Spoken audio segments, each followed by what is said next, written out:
Our health project was on diabetes by Adriana, Erica, and Alize. How often do you eat these products? Once a month, once a week, or multiple times a day? All right, so in case you didn't guess it based off of the pictures of all the fast food, today we're going to be talking about diabetes. First, there is some statistics of why we know that diabetes is an issue in our society.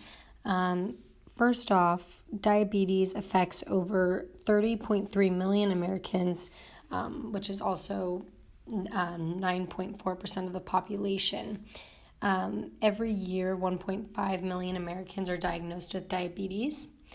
In the year of 2015, 84.1 million Americans over the age of 18 had prediabetes, which means they're at risk for developing eventually type 2 diabetes. So these are just some statistics of what is going on in our society right now, and you might wonder if this is something that is new to us or if it is something that has been going on for years to come. But compared to 40 years ago, there are 6 times as many diabetic Americans as there were back then. So we know that we are consuming more sugar, more food in excess. We have more obese people in society, which puts them at risk for developing type 2 diabetes. Something to consider is that there are multiple types of diabetes. So that being said, what is diabetes? Well, diabetes is a problem in which your body's blood sugar rises to abnormally high levels. This can also be called hyperglycemia. So with that being said, there are type 1 diabetics and type 2 diabetics. Type 1 diabetes is when your body does not produce the hormone insulin and is usually diagnosed in early childhood. This is what sometimes people, I think, in like lamest terms, is like skinny diabetes, people would say, which isn't a thing. But anyways, that is type 1. Type 2 is when your body doesn't use the insulin properly, and it's also known as insulin resistance. Our body at first may try to compensate for this, but it eventually can't keep up with the extremely high levels of glucose in the blood, and eventually leading to the problems that are associated with diabetes. So diabetes, it's pretty serious, and there's a lot of things that people don't want to acknowledge about the disease itself. With that being said, people think that it is just a disease in which somebody has to you just have to give yourself insulin every day, but it isn't like that. It's before every meal you're monitoring to see what your blood glucose is at. You're injecting yourself with sometimes they have amounts of insulin that they have to inject before, which is just like a basis, and then if their blood sugar is high, then they have to do even more so on more insulin based on that number that they get. So you're injecting the insulin before every meal, and then if it's bad and you're experiencing hyperglycemia, you may have to do even more injections than that. Also, people who have diabetes, they'll get numbness in their numbness. It's called neuropathy, and so they will lose sensation in usually it's in like the feet and like the lower legs, and they'll for people without the disease, you step on a rock and it kind of punctures the skin. It's fine, it hurts for a minute and then it heals itself. But the problem with people who have diabetes is they won't feel that little tiny puncture in the skin due to the decreased sensation that they have from the neuropathy. So something as simple as just like a little puncture to the skin can lead to amputations of the toes and amputations of the foot. Neuropathy is caused when the so basically with the chronic elevation in blood sugar or glucose in the blood over time at extremely high levels, it causes damage to the blood vessels.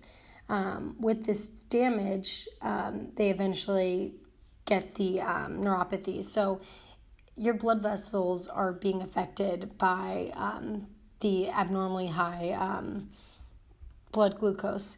So it leads to that, and then you get people who have amputations and stuff. So just keep that in mind that it's not a simple, easy fix disease. These people live with many things that we don't even have to think about. Injecting yourself with insulin before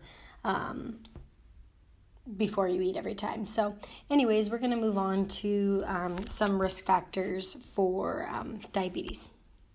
So, I'm going to get started on the risk factors that can be caused by diabetes.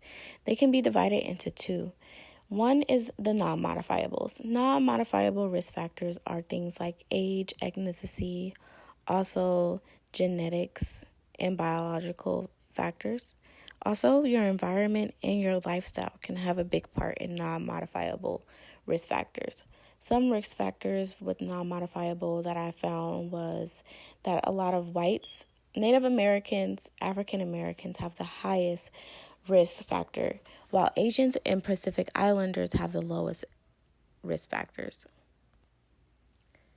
Modifiable risk factors for developing diabetes include being obese, overweight, dietary choices like excessive sugar, and levels of physical activity. Living in a lifestyle where you don't do anything really, like no activity, not trying to eat healthy, or exercising even if it's for a couple minutes out of the day, can increase your risk on getting diabetes. Also, recent research also says that modifiable risk factors are also caused by things like stress and not getting enough sleep. So you also want to make sure that if you are a pre-diabetic or diabetes runs in your family, that you do things that will help lower your risk of getting diabetes. Stopping diabetes is a big deal because if you don't, you can potentially go into things like a diabetic coma, or you will have to. Stopping diabetes is a big deal because once you get diabetes, it's really hard or sometimes even impossible to get rid of, especially if you have type 1 use. With the easy access to junk food and sugary drinks, obesity and diet plays a huge role in development of type 2 diabetes. With childhood obesity on the rise, we could see a potential increase in the rise of individuals with type 2 diabetes in the generations to come. If we don't come together as a country to fight obesity, we could lose the fight to diabetes. Instead of promoting lifestyles with bad eating habits, we need to come together to adopt a healthier lifestyle. This could potentially mean decreasing the ease of access to fast food, not putting a McDonald's in every corner as an example, as well as the access excess we consume food in our bodies. Our portion sizes are way larger than other countries like Europe. While there are no direct laws related to diabetes, there are things being done to reduce the incidence of diabetes in youth. Sugary drinks aren't provided at school. There are baked chips instead of like the regular bad ones. Some schools have actually taken out vending machines from the Healthier Hunger Free Kids Act of 2010. They don't sell candy at schools like they did in the past. Children and even high schoolers are now required to take physical education courses throughout school to increase physical activities. As an extreme form of action to help obese individuals, there are options such as gastric bypass to reduce weight after dieting, and exercise is used as well. The best thing an individual can do to reduce their their